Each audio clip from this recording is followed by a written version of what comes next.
साथियों नमस्कार। ये है मिशन सक्सेस स्ट्रेटजी और मैं हूं डॉक्टर मधु कटियार।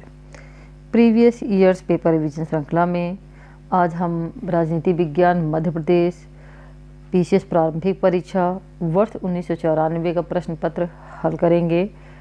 और इस प्रश्न पत्र में कुल 100 प्रश्न हैं, जो कि हमारी जीआईसी प्रवक्ता परीक्षा, यूजीसी नेट परीक्षा, टीजीटी पीजीटी परीक्षा, राज्य की डिग्री कॉलेज परीक्षा और असिस्टेंट प्रोफेसर परीक्षा के लिए अत्यंत महत्वपूर्ण है। तो साथियों आइए देखते हैं इस वीडियो का पहला प्रश्न।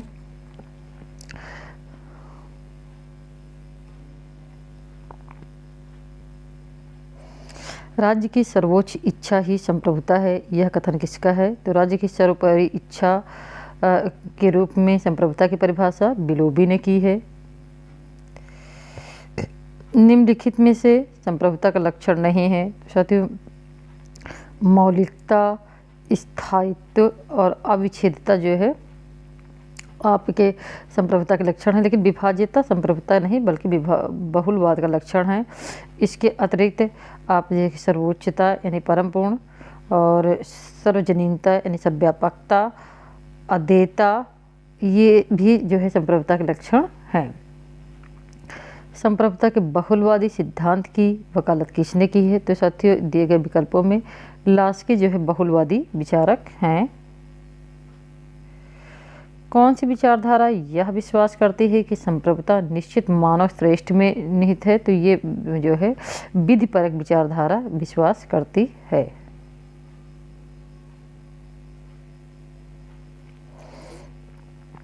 यह किसने कहा? कानून संप्रभु की आज्ञा है। तो यह जॉन ऑस्टिन का कथन है।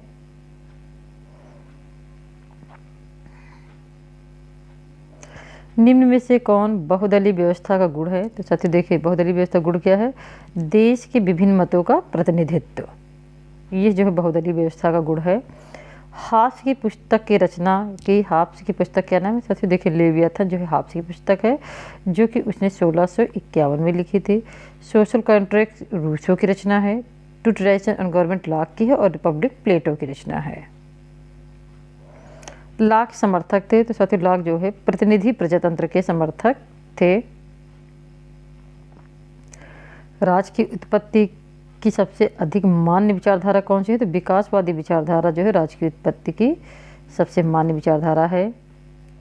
हाब्स की प्राकृतिक अवस्था का वर्णन था, केवल अंशतः ठीक था, क्योंकि उसने मानव स्वभाव को स्वार्थी, झगड़ालू और बताया था, जबकि ऐसा नहीं है। मनुष्य सिर्फ स्वार्थी ही हो, इसमें अच्छाइयाँ भी हैं। तो उसने सिर्फ मानव के एक पक्ष का ही वर्णन, मानव के स्वभाव का एक पक्ष का वर्णन किया था। तो इस प्रकार वो आंशिक रूप से ठीक था। मनुष्य स्वतंत्र जन्मा है, परंतु वह सर्वत्र बंधनों में जकड़ा हुआ अति महत्वपूर्ण है, और ये रूसो का कथन है, बहुत सारी परीक्षाओं में पूछा गया है। लॉक क्या था? तो लॉक एक व्यक्तिवादी था। रूसो सामाजिक समझौते के प्रतिपादन में लॉक से प्रारंभ होकर और हाब्स में अंत करता है।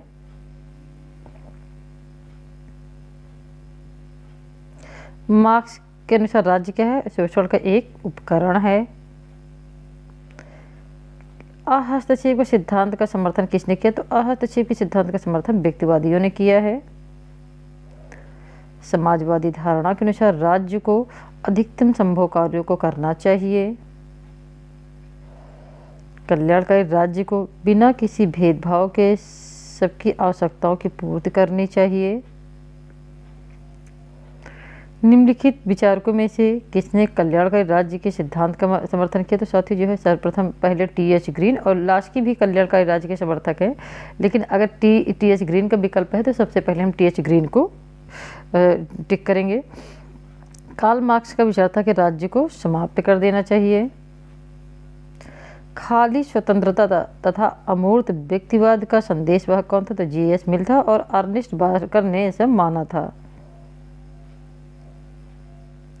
निम्नलिखित में से कौन से कथन गलत है?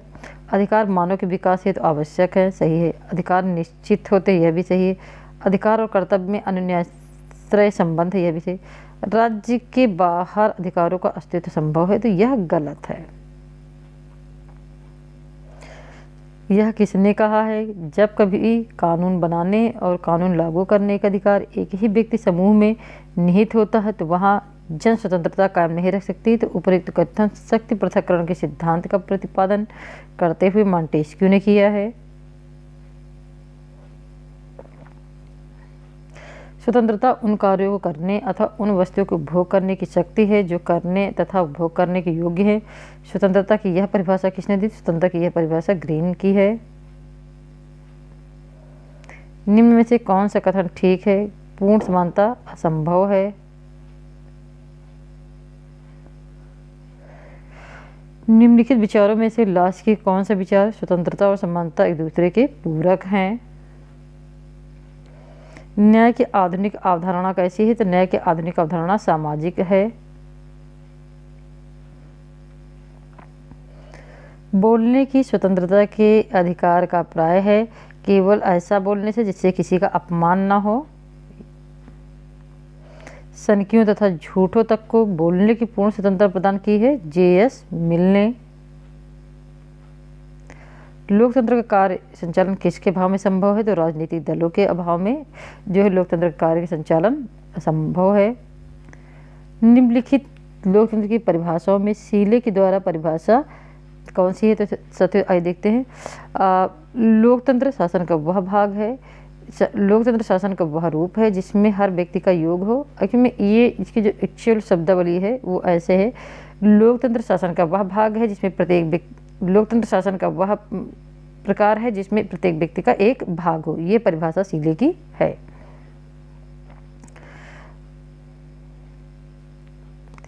डायसी कहते हैं कि लोकतंत्र शासन का वह प्रकार है जिसमें शासक समुदाय संपूर्ण राष्ट्र का अपेक्षाकृत भाग हो। और अब्राहम लिंकन लोकतंत्र वह शासन है जिसमें प्रत्येक जनता का जनता के लिए और जनता के द्वारा शासन हो। लोकतंत्र दो प्रकार का होता है, तो एक प्रत्यक्ष लोकतंत्र और दूसरा प्रतिनिधि लोकतंत्र। आधुनिक समय में प्रतिनिधित्व की कौन सी व्यवस्था सबसे अधिक लोकप्रिय है? तो साथियों प्रादेशिक प्रतिनिधित्व की जो व्यवस्था सबसे अधिक लोकप्रिय है। अल्पमतों के प्रतिनिधित्व के लिए निर्वाचन की कौन सी व्यवस्था सर्वोत्तम है? तो अल्पमतों के निर्वाचन के लिए आनुपातिक प्रतिनिधित्व सबसे उपयुक्त व्यवस्था है। निम्न में से जनमत के निर्माण का साधन नहीं है? तो देखिए जाते राज्य समाचार पत्र हैं, ये जनमत के निर्माण का साधन है। सार्वजनिक सभाएं हैं, राजनीतिक दल है, लेकिन नौकरशाही जो है जनमत के निर्माण का साधन नहीं है। दल विहीन प्रजातंत्र का समर्थक कौन था? तो दल विहीन प्रजातंत्र का समर्थक जो है महात्मा गांधी थे। वैसे तो जो है जयप्रकाश नारायण भी दल विहीन उसके समर्थक हैं। विनोबा भावे और महात्मा गांधी ये तीनों ही जो है दल विहीन प्रजातंत्र के समर्थक हैं। कौन सा दबाव समूह है? इंडियन चैम्बर ऑफ कॉमर्स ये दबाव समूह है। दबाव समूह कार्य क्या है? अपने हितों की सिद्धि हेतु सरकार पर दबाव डालना। नौकरशाही मंत्रिपरिषदीय उत्तरदायित्व रूपी ढाल की आड़ में पनप रही है, ये कथन है ब्रिटेन के प्रधानमंत्री रेमजी मेयर का, और इनकी पुस्तक है हाउ ब्रिटेन इज गवर्न्ड। नौकरशाही कौन सी विशेषता नहीं? तो स्थायित्व इसकी विशेषता है, तटस्थता इसकी विशेषता है, गोपनीयता इसकी विशेषता है, लेकिन अक्षमता इसकी विशेषता नहीं है। फांसीवाद का जन्म कहाँ हुआ था? साथियों फांसीवाद का जन्म इटली में और नाजीवाद का जन्म जर्मनी में हुआ है। उदारवाद किसका हित चाहता? तो साथियों उदारवाद जो है वैसे ये धनवानों का हित चाहता, प्रत्येक व्यक्ति का हित नहीं चाहता है। सर्वहारा का आधिपत्य शब्दावली का प्रयोग किसने किया था? तो कार्ल मार्क्स ने किया था। मार्क्सवाद का लक्षण क्या है? वर्ग विहीन समाज की स्थापना है। फांसीवाद विश्वास करता है राज्य दल से श्रेष्ठ है, इसमें फांसीवाद विश्वास करता है। किस विचारधारा को सुअरों का दर्शन कहा जाता है? तो उपयोगितावाद को सुअरों का दर्शन कहा जाता है। अधिकतम व्यक्तियों के अधिकतम सुख के सिद्धांत का प्रतिपादन किसने किया? तो साथियों उपयोगितावाद का जो प्रतिपादन है वो बेंथम ने किया है। आदर्शवाद किसके विरुद्ध प्रतिक्रिया है? तो आदर्शवाद व्यक्तिवाद के विरुद्ध प्रतिक्रिया है। कौन आदर्शवादी विचारक? तो ग्रीन इसमें आदर्शवादी है, हाफ समझौतावादी है, लाख समझौतावादी है, और बोंदा ने संप्रभुता के सिद्धांत की व्याख्या की है। गांधीवाद के अनुसार अहिंसा शक्तिशाली का अस्त्र है। आधुनिक अर्थ में पहली बार संविधान शब्द का प्रयोग कब हुआ? तो साथियों आधुनिक अर्थ में पहली बार संविधान शब्द का प्रयोग 18वीं शताब्दी में हुआ।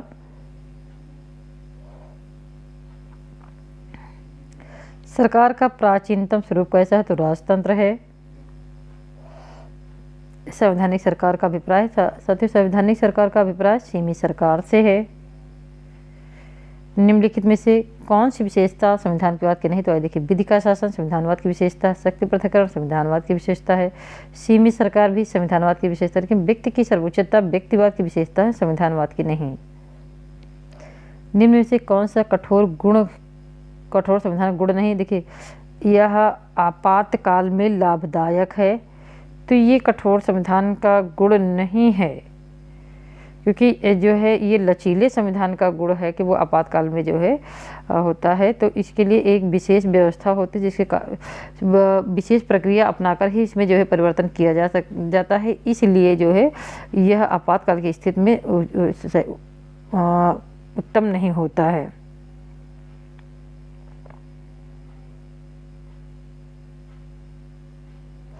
और इसके जो गुण हैं देखिए, ये पवित्र संविधान है, इसमें अधिनायकवाद की संभावनाएं कम रहती है, सही है। यह संविधान स्थायी होता है, यह भी सही, लेकिन आपातकाल के लिए उचित नहीं है। तो विकल्प आपका ए बिल्कुल सही होगा।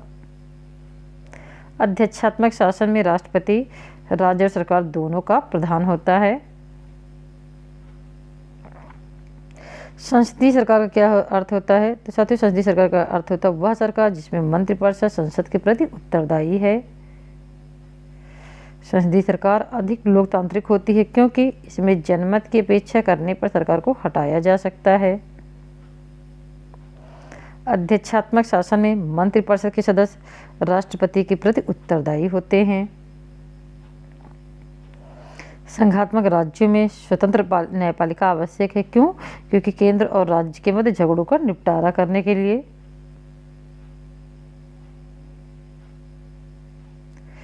संविधान की सर्वोच्चता आवश्यक है कहाँ? संघात्मक शासन में। सरकारों का एकात्मक और संघात्मक वर्गीकरण का आधार क्या है? तो साथियों केंद्र और राज्य के मध्य संबंधों के आधार पर जो है एकात्मक और संघात्मक शासन का वर्गीकरण होता है। एकात्मक सरकार की आलोचना की जाती है। क्यों? क्योंकि इसमें केंद्र की निरंकुशता पाई जाती है। निम्नलिखित में से कौन सा कार्य स्थानीय सरकार निकाय नहीं करते हैं? तो शांति व्यवस्था की स्थापना जो है ये नहीं करते, जबकि स्वास्थ्य एवं सफाई, सड़क एवं पुल आदि का निर्माण, जन्म तथा मृत्यु का पंजीकरण ये स्थानीय सरकारें करती हैं। यह किसने कहा था? किसी देश में उत्तरदायी सरकार की स्थापना हो सकती है, परंतु स्थानीय संस्थाओं के अभाव में स्वतंत्रता की भावना का विकास नहीं हो सकता। तो ऐसा मानना है डी टॉकविले का।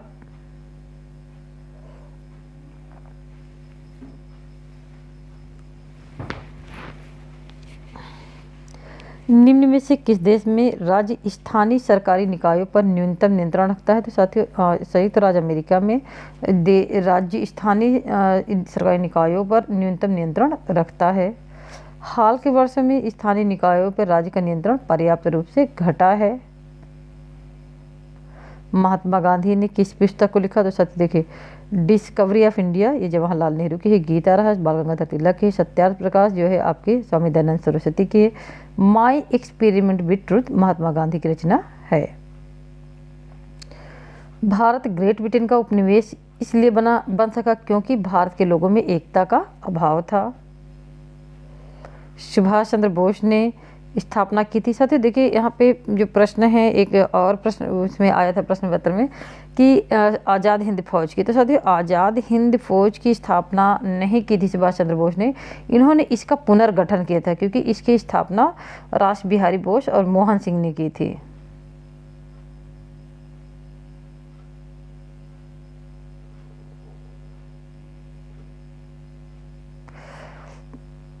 उन्नीस सौ 22 में किसने यह घोषणा की थी? भारतवासी स्वयं अपने राजनीतिक भाग का निर्धारण करेंगे। तो यह घोषणा महात्मा गांधी ने की थी।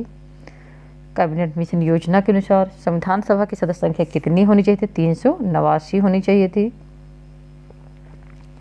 भारत में अंग्रेजी शासन का सबसे अधिक बुरा परिणाम क्या था? राजनैतिक पराधीनता तथा आर्थिक शोषण। न्यायाधीशों का कार्य क्या है? विधि की व्याख्या करना।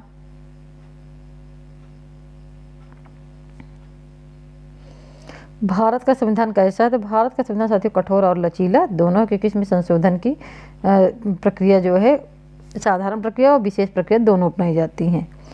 भारतीय संविधान की विशेषता नहीं, देखिए लोकतंत्रात्मक सरकार है, संघात्मक सरकार है, गणतंत्रात्मक सरकार, लेकिन अध्यक्षात्मक शासन सरकार जो है संयुक्त राज्य अमेरिका की व्यवस्था है, भारतीय संविधान की नहीं।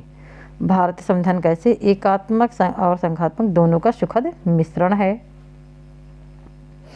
भारत में केंद्र राज्यों से अधिक शक्तिशाली है। भारतीय संविधान में किस प्रकार के मौलिक अधिकारों पर बल दिया गया है? तो राजनैतिक और सामाजिक मौलिक अधिकारों पर बल दिया गया है।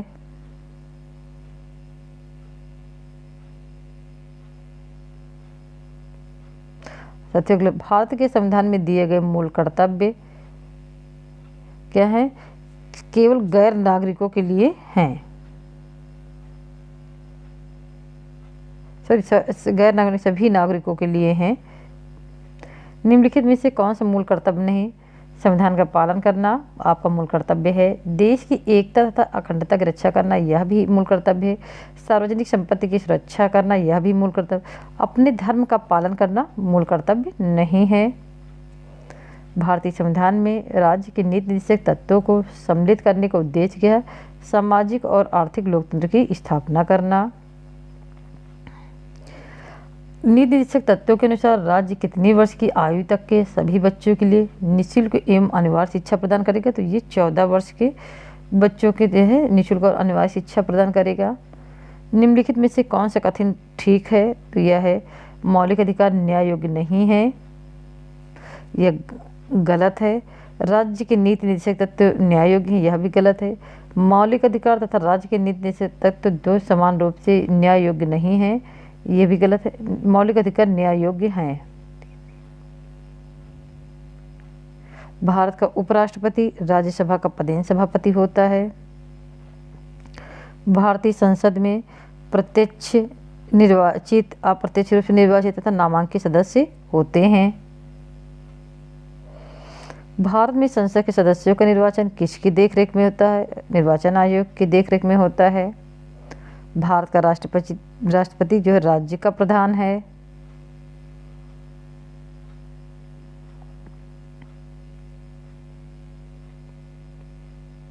भारत के राष्ट्रपति को पद से हटाने की प्रक्रिया क्या है? तो साथियों महाभियोग के द्वारा जो है संसद द्वारा महाभियोग की प्रक्रिया से राष्ट्रपति को हटाया जा सकता है अनुच्छेद 61 के अनुसार। क्या भारत का राष्ट्रपति किसी ऐसे व्यक्ति को केंद्रीय मंत्री नियुक्त कर सकता है जिसके नाम की सिफारिश प्रधानमंत्री के द्वारा न की गई हो? तो साथियों ऐसा नहीं है। अगर प्रधानमंत्री ने किसी व्यक्ति के नाम की सिफारिश नहीं की है तो राष्ट्रपति ऐसे व्यक्ति को मंत्री नहीं नियुक्त कर सकता है। भारत के राष्ट्रपति की संवैधानिक स्थिति किससे मिलती है? तो ग्रेट ब्रिटेन की साम्राज्ञी से जो है इनकी स्थिति मिलती है। भारतीय मंत्रिपरिषद के सदस्य राष्ट्रपति के द्वारा नियुक्त किए जाते हैं अनुच्छेद 75(1) के अनुसार। मंत्रिपरिषद का अध्यक्ष कौन होता है? तो मंत्रिपरिषद का अध्यक्ष प्रधानमंत्री होता है। भारत का प्रधानमंत्री क्या है? समकक्षों में प्रथम है। भारतीय सर्वोच्च न्यायालय के न्यायाधीशों का राष्ट्रपति के द्वारा नियुक्ति होती है।